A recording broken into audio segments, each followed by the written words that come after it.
Hello class 5th, this is your subject science and I'm going to teach you chapter number 9. As you can see, this is your book and your chapter 9 is there people who grow food. अब हम क्या करेंगे, उन लोगों की बात करेंगे जो हमारे लिए फूड ग्रो करते हैं, खाना देते हैं जो हमें। ओके, फर्स्ट वन सबसे पहले और आखिरी में नाम किसका आता है? फार्मर का आता है। ठीक है, लाइक ये आपको सामने स्क्रीन पे देखिए फील्ड्स दिखाई दे रही हैं। सबसे पहली स्क्रीन किसकी है? देखिए यहाँ आपका शुगर केन है। ठीक है, सेकंड में आपका सनफ्लावर है and third one is your mustard. Mustard क्या होता है? सरसों का खेत। ठीक है, यहाँ ये सरसों लगी हुई है खेतों में। ओके, एंड अब हम क्या बात करेंगे? Farmer. Who is a farmer? Farmer is the person who works for us, और उसका एग्रीकल्चर यानी कृषि उसका मेन ऑक्यूपेशन होता है, जो हमारे लिए क्या फसल बोना होता है। ठीक है, farmers sorry farmers grow different types of crops हमारे लिए। सैरल्स हो गए, like pulses, fruit, vegetable and cotton also हमारे लिए प्रोड्यूस करते हैं, ताकि हमें ज़रूरतमंद चीज़ें भी मिल सकें and food is very must for us. There are different kinds of farmers होते हैं, लाइक हमारे they are called, some of them have own huge field होती हैं, बड़े बड़े जिनके खुद के बड़े बड़े फील्ड होते हैं। ठीक है, खेत होते हैं जो अपने मतलब खुद की खेती भी करते हैं। कुछ क्या करते हैं, लोगों को हायर कर लेते हैं और उस पर काम करवाते हैं, अपने बिग फार्मर्स जिनको बोला जाता है। और ऐसे बिग फार्मर्स जिनके पास खुद के ट्रैक्टर्स होते हैं और उनकी मॉडर्न मशीनरी भी उनकी होती है, ताकि वो तरह तरह के कृषि के उत्पादन में एक्टिविटी प्रक्रियाएं कर सकें, लाइक जैसे ये प्लगिंग करना फील्ड को। ठीक है, और बीज बोना एंड इरिगेशन ऑल्सो। इरिगेशन क्या होता है? जब टाइम पड़ने पर हम फसल में पानी देते हैं, उसे क्या कहा जाता है? Irrigation. Okay, and next one is tea tale. It means, what is tea tale? The practice of drinking tea.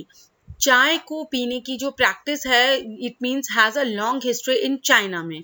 Shennong जो है, who is considered as the ancient Chinese father of agriculture बोला जाता है, जिसने क्या किया था? हमारी चाय का सबसे पहले डिस्कवरी की थी।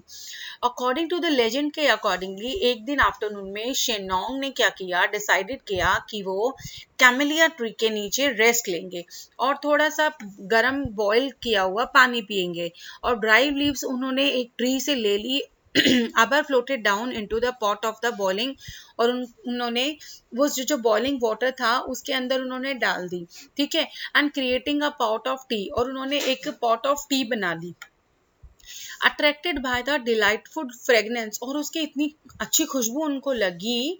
आपको स्क्रीन पे दिखाई भी दे रहा है शेनोंग की फोटो। और इन्होंने क्या किया, एक जैसे ही वो सिप पानी की ली, he found the drink refreshing. उनको ऐसा लगा कि जैसे ही उन्होंने वो ड्रिंक पी, किसकी? वो पत्ते डाल के जो उन्होंने गर्म पानी की वो सिप ली थी, उससे ऐसा लगा कि उनको थोड़ी सी एनर्जी मिल गई हो। ठीक है, सिंस शेनोंग ने क्या किया? डिस्कवरी किया कि टी हैज बीन ग्रोन और enjoyed through out the world में, इंजॉय करने की जाने लगी उनके बाद से।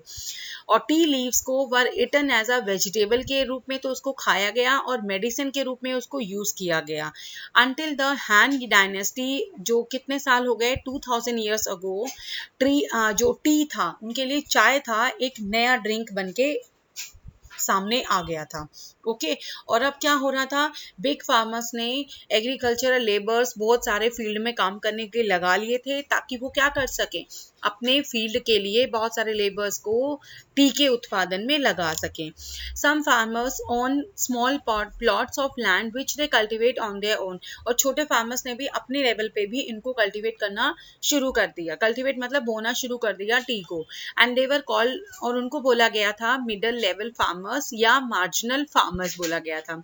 सच फार्मर्स जनरली वर्क करते हैं विद देयर फैमिली मेंबर्स के साथ काम करते हैं। क्या करते हैं? क्योंकि वो उनका काम यही होता है कि वो जनरेशन टू जनरेशन उसी काम में लग जाते, because they have enough money from that. ठीक है। And she may not have modern agriculture machinery नहीं है, वो उसको ट्रेडिशनल मीन्स के रूप में एग्रीकल्चरल एक्टिविटीज के तौर पे उसको यूज कर सकते थे। लाइक सम फार्मर्स, कईयों के पास क्या होती है बेटा, वो इतने ज्यादा गरीब होते हैं कि वो अपनी खुद की जमीन तक नहीं खरीद सकते हैं, और वो क्या करते हैं, कॉन्ट्रैक्ट बेसिस पे काम करते हैं औरों की जमीन उधार लेकर, और उसकी जमीन उधार लेने के बेस पे एज अ रेंट वो उनको मनी देते हैं, ठीक है। एंड वो क्या करते हैं, they mainly get work during the sowing of seeds लगा के वहां पे हार्वेस्टिंग के टाइम पे, and for the rest of the year they work as casual labourers in construction sites पे काम करते हैं, as there is no work in the fields, में कोई काम नहीं होता है जब, और उनको बोला जाता है, they are called tenant farmers. Tenant farmers का मतलब ये होता है कि जब हम उनको कुछ टाइम के लिए क्या कर लेते हैं, हायर कर लेते हैं कि we want you for our work, ठीक है, इसका मतलब वो होते हैं टेनेंट फार्मर्स होते हैं।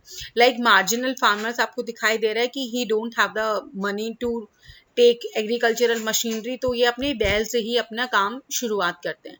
और जैसे आपको दिख रहा है, ये देखो बीज कैसे फील्ड को सो कर रहे हैं, यानी प्यौध लगा रहे हैं ये, ठीक है, किसकी, राइस की, okay.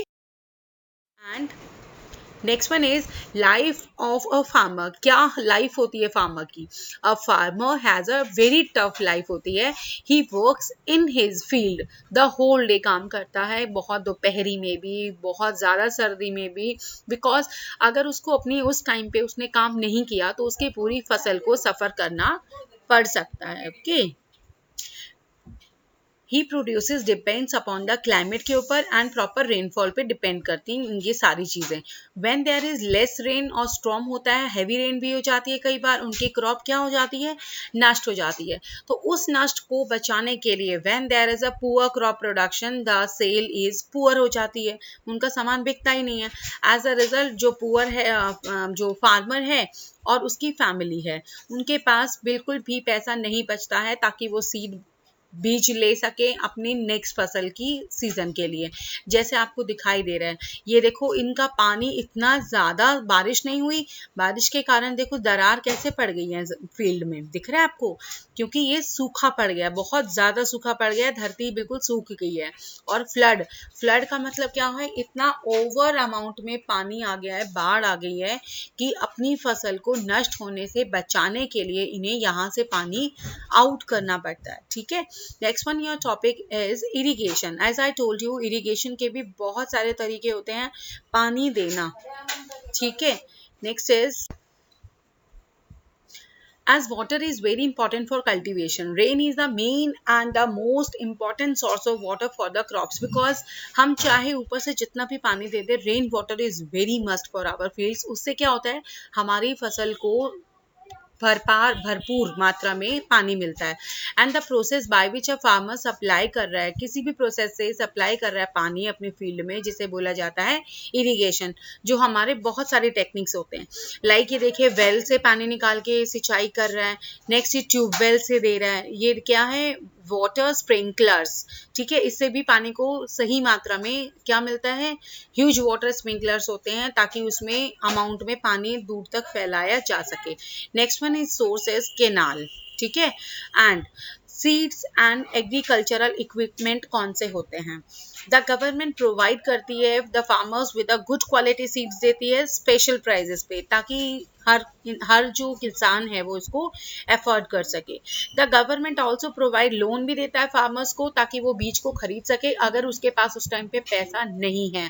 And these kinds of aids extended by the government to help the farmers, ताकि वो उनके लिए काफी हेल्प मिल सके उनको इस पैसे के through, okay. And next one is your insecticides and fertiliser. Sometimes what happens, हमारी जो फसल है उसको कीड़ा कोई नष्ट कर देता है तो हमारी पूरी फसल खराब हो जाती है। तो हमारी कोशिश यही रहती है कि हमारा जो किसान है वो स्प्रे इंसेक्टिसाइड्स या पेस्टिसाइड्स को यूज करे ताकि इंसेक्ट्स हमारी फसल के आसपास ना जा सके और उसको खराब ना कर सके। लाइक हमारे फार्मर्स हैं वो यूज करते हैं इको फ्रेंडली मैन्योर यूज करते हैं ताकि हमारी fertility of the soil and produce good quality crops use कर सके, क्योंकि अगर वो खराब हो गया तो व्हाट हैपन, उसको कुछ भी नहीं मिलने वाला, उसका जो फसल उसने बनाई है वो उसका भी कोई लेने के लिए तैयार नहीं होगा। ठीक है। And the main and very important topic is of your lesson is the story of the green revolution. Green revolution means हरित क्रांति। इट मीन्स जहां पर फसल बहुत अच्छी हुई थी इन 1943 में। ठीक है। ब्रिटिश रूल था इंडिया पे जब वो, और नोन एज द, जिसको बोला गया था Bengal famine. As estimated 4 million लोग जो थे भूख के कारण मारे गए थे। तब इंडिया बिकेम इंडिपेंडेंट हो चुका था। ठीक है। And it was there for nature that food security. और जिसने क्या किया, इतनी अवेयरनेस, इतनी डेवलपमेंट एजेंडा लोगों में फैलाया कि उससे क्या हुआ, ग्रीन रेवोल्यूशन इंडिया में आया, जिससे क्या हुआ कि बहुत ज़्यादा से ज़्यादा प्रॉफिट हुआ हमारी कंट्री को। और two successful agricultural experiments in many developing countries में, and India is one of the country थी जिसमें सबसे ज़्यादा सफल हमें मिली थी। ठीक है। And there are 3 basic elements थे in the method of green revolution में, जो क्रांति आई थी उसमें क्या था। सबसे पहले तो ये था continuing the expansion of farming areas. जो फार्मिंग एरिया से जहां पर किसान जो थे काम कर रहे थे उनके एरियाज को बढ़ा दिया गया था। एंड डबल क्रॉपिंग कर दी गई थी in the existing farmland. Double cropping का मतलब क्या है, हमारी एक जो फील्ड है उसको एक साइड इधर भी फसल और इधर भी फसल। ठीक है। Using the seeds with improved genetics, यानी पीछे से जो चलती हमारी आ रही थी उसमें काफी हद तक मैनी चेंजेस करने के बाद बढ़िया ब्रीड के, समझ गए, अच्छी से अच्छी ब्रीड के बीजों को यूज किया गया ताकि हमारी जो प्रोडक्शन है वो ज्यादा अच्छी हो सके। And the area of land under cultivation was being increased. 1947 से वो धीरे धीरे फिर क्या हुआ, बढ़ती ही चली गई, और लोगों में भी इसके लिए बहुत ज्यादा क्या हो गया, जो जागरूकता आ गई थी, लोगों में बहुत आ गई थी। ठीक है। And double cropping, what is the one season fair per practice was based on the fact that there is only one rainy season annually. तो पहले क्या होता था कि एक रेनी सीजन में एक ही फसल बोई जाएगी और नेक्स्ट सीजन के बाद ही होगी वो। लेकिन यहाँ क्या किया गया था, मैंने अभी जैसे आपको बताया कि एक हिस्से को, पूरे ग्राउंड को 2 हिस्सों में बांट के डबल क्रॉपिंग किया गया था। ठीक है। जिससे हमारे जो ग्रीन रेवोल्यूशन में भी उसको बहुत हेल्प मिली थी। फाइन। एंड चेंजिंग पैटर्न्स बहुत आए हैं हमारे ग्रोइंग क्रॉप्स में। फर्स्ट ऑफ ऑल हमारे जो फार्मर्स हैं इंडिया में, उन्होंने वीट को उपजाऊ किया, बहुत ज़्यादा प्रोडक्शन हुआ वीट का भी, rice, sugar cane and etcetera etcetera. Today people are eating very a lot of kinds of food ले रहे हैं, जैसे कीवी हो गया, soybean, kinnow, parsley, broccoli, cherry is also there. And food diversification is extended, यानी उसमें जो फसल बोने की डाइवर्सिफिकेशन इतनी ज़्यादा हो गई कि आज ये है तो कल वो। पहले क्या कर रहे थे, एक ही फसल को बार बार यूज किए जा रहे थे, बट इसको अब क्या किया गया था, शिफ्ट किया गया था कि आज ये है तो नेक्स्ट टाइम हमने ये बोना है और उसके बाद ये बोना है। That is called diversification.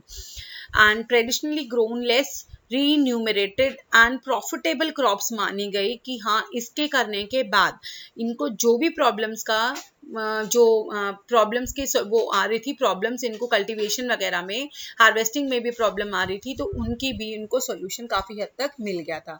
Fine. अब नीचे हमारे यहाँ पर आपको दिखाई दे रहे हैं स्क्रीन पे, there are the 6 new words, you have to write them in your notebooks and learn also. And as you can see on your screens, this is your answers, and question A, B and C, as you can see, and activity and value based questions you have to do in your books and notebooks also. Fine class.